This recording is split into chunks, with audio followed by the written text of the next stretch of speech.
Here we are again, folks, out and about. So this time we are heading from Walberswick along the beach, going south, running down towards Dunwich. Going to cut through the marshes.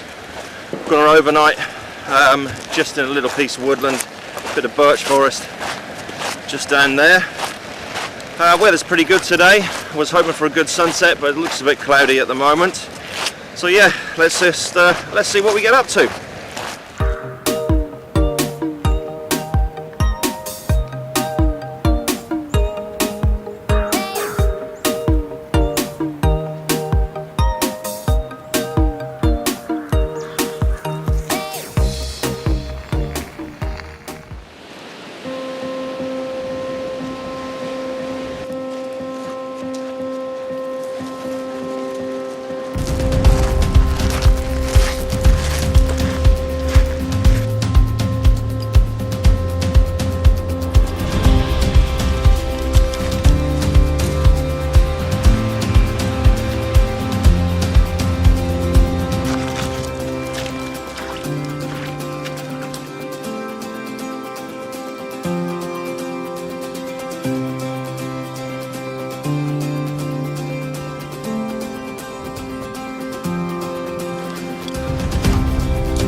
Right, so we're just walking through the reed beds now, just coming up to the old wind pump. There's loads and loads of bitterns booming away in the reeds just here.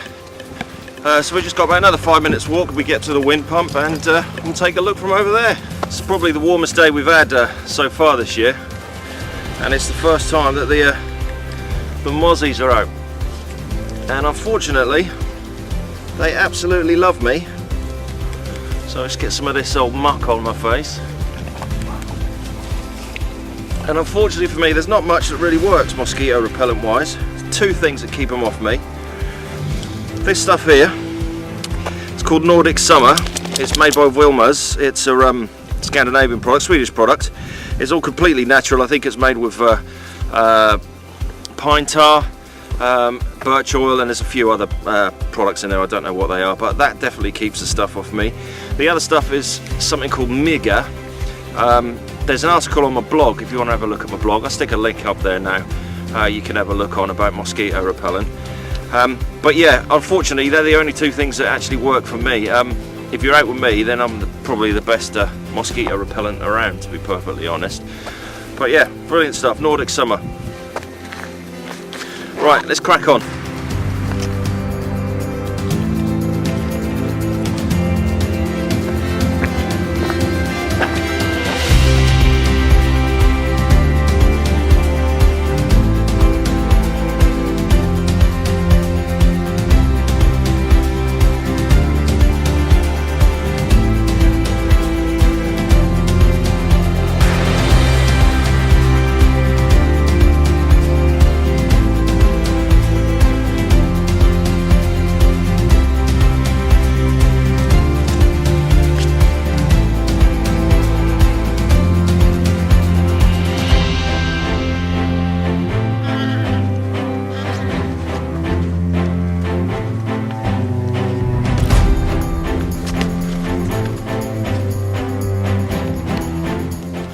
Right, through the reed beds now. We're just coming just to the end of the reed beds. This sort of dries up a tad here and pushes into a bit of birch, and there's a bit of sycamore over there. So yeah, just round the corner from tonight's camp.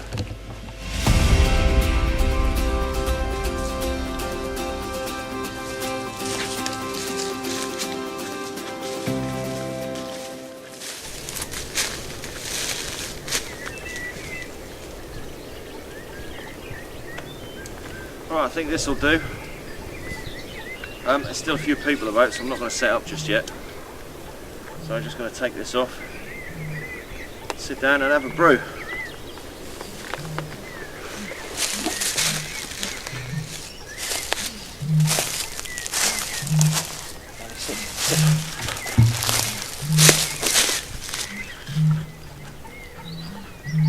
covered in mud.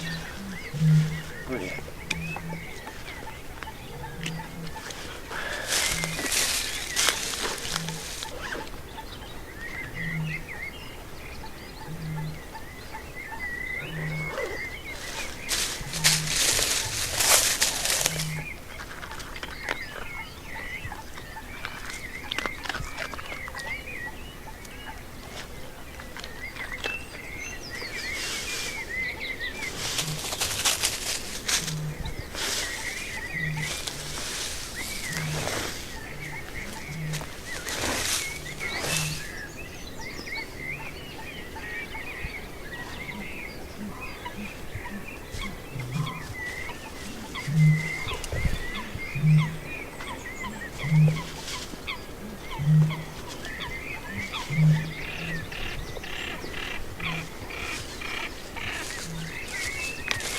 What I've got here is this is a piece of Tyvex sheeting. So this is what they use just to stick underneath the tiles in the houses. So this is really strong. So I use this as like my footprint for my tent. So this will go down first, and then I'll stick the tent over the top of this, or stick the inner over the top of this.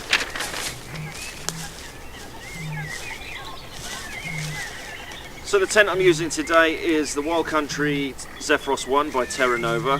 It's a 3-season backpacking tent. Minimum weight of this is 1.41 kilograms. There is a video on the channel if you want to have a look at when I've done a video on affordable backpacking tents, so that's on there. So the link is just here for that.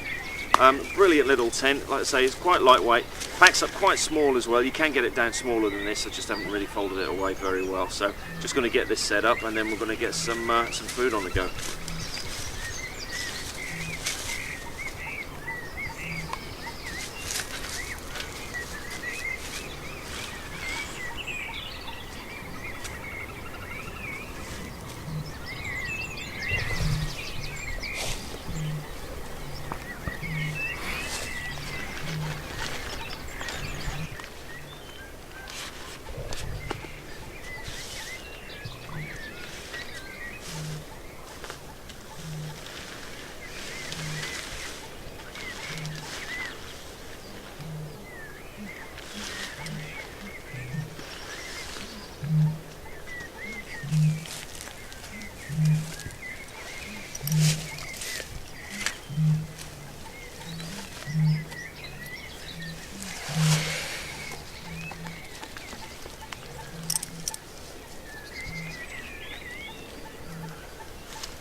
So I've got this silver space blanket that I've cut down to fit the footprint inside as well, so that'll give a bit more thermal property for tonight as well. Also stops her from getting too cold as well, so I'm going to stick this inside now.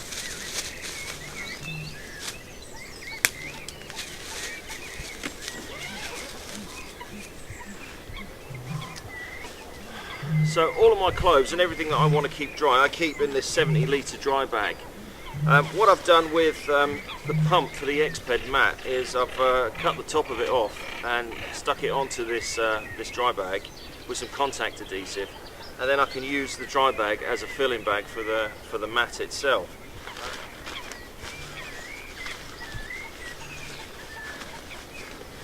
Come on, out of the way.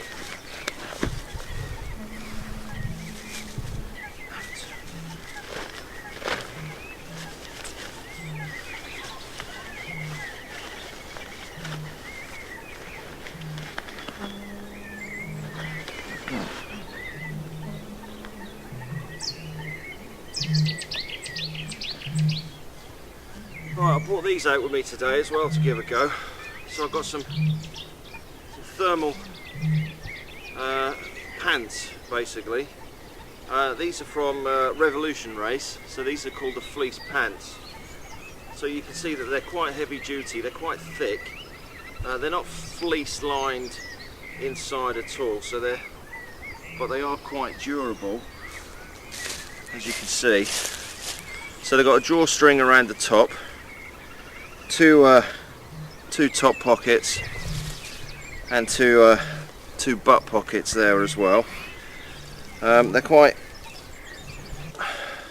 elasticated around the feet, and we'll see how we get on with these. I brought these from Sweden, but they're quite heavy. They really are quite heavy. I've worn them underneath the GPX Pro the other day and they fit underneath there okay. They work quite well with the GPX Pro due to the fact that you've got the ventilation zips on the sides of the trousers there. So it's a tent set up. Sleeping stuff is all set up. I haven't eaten yet. It's now 7:10, and I can't see anyone else coming about down here now, to be honest. So I'm going to get myself out of my trail runners, out of these socks, and get my camp shoes on, and I'll stick these on and just get something to nosh on, I think.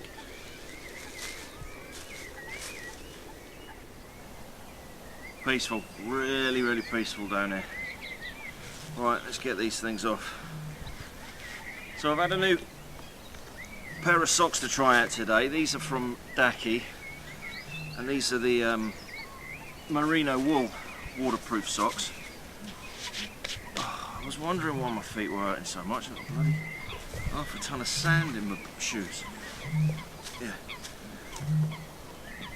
So a bit muddy going through there, so my trail runners are wet. But feet are dry.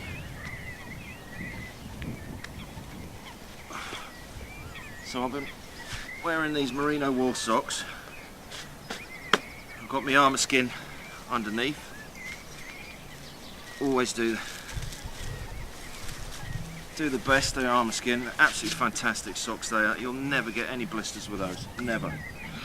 So what I carry in my kit for the evening is basically got a sleep kit inside of here, which is a set of thermals,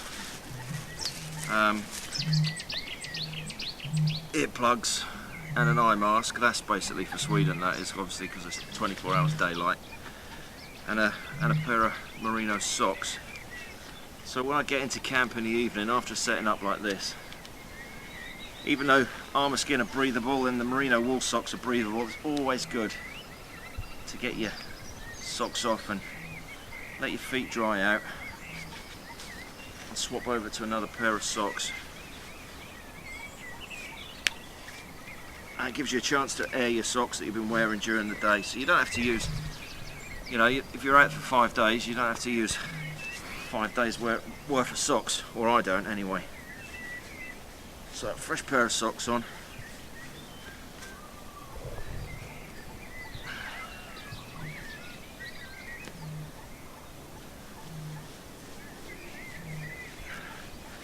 And then I've got some camp slippers in my bag somewhere.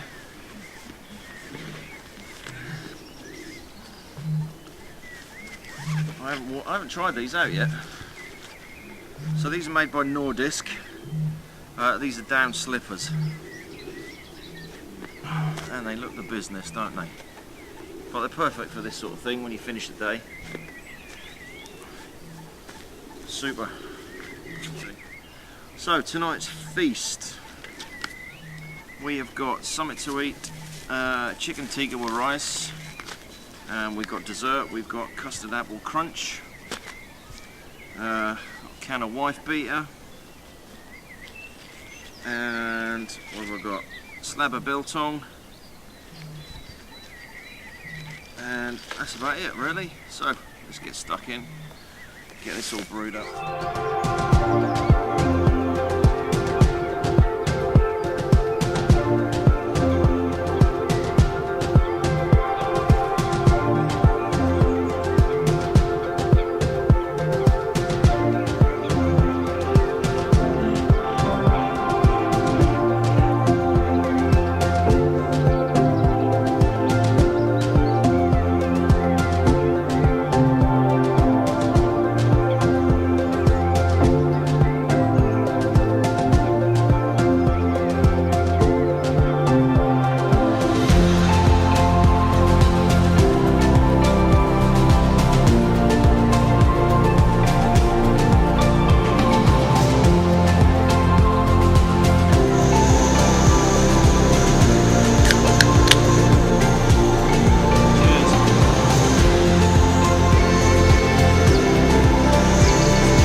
she's happy. So she's in a converted sleeping bag. She's in one of the kids' old sleeping bags, so I just cut it into a third, stitched it up, and she's happy. Look at her, bless her. Right, so that's me fed and watered. A couple of cans of wife beater down my neck, and I think I'm ready for bed. I think it's early. It's about 20 past 8, but I need to get up about 5:30 in the morning. I want to get packed away. I want to get onto the beach for sunrise so I can get the drone up and do some filming down there. Plus I need to be back to the car by 8:30. So yeah, that's basically it really. So she'll catch you all in the morning. Morning. It's now 4:54. Not a bad night's sleep. Nice and warm actually. Weren't cold at all. So yeah, so I just got up now. I'm just going to have a brew, have something to eat, and then head down to the beach. Oh, excuse me. Hopefully to hit the sunrise. So I'll catch you in a bit. That's the water done.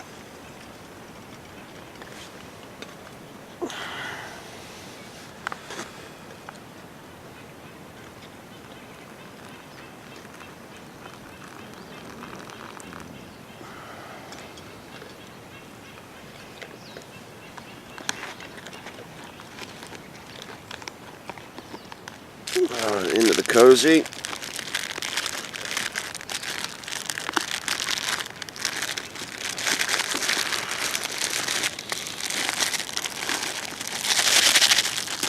That needs 8 minutes, that does.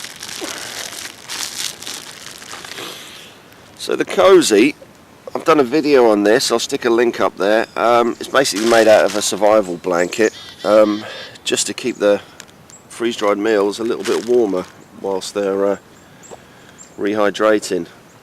Obviously we'll head out to Sweden in June. It's still going to be pretty cold up there, so it'll get cold.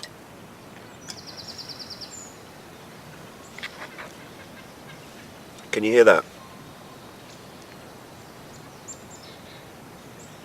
There's bitterns booming in the reeds just behind us.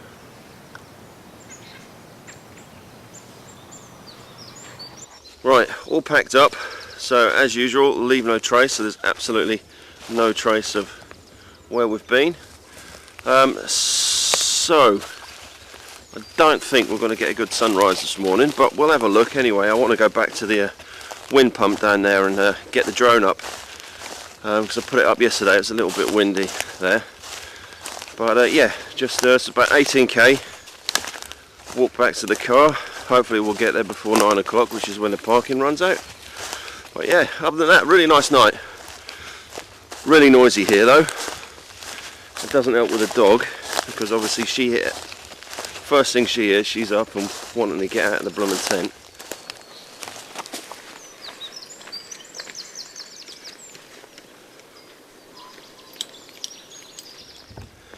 Right, so not a bad walk through, nice morning, loads of wildlife about. You can hear the bitterns in the reeds.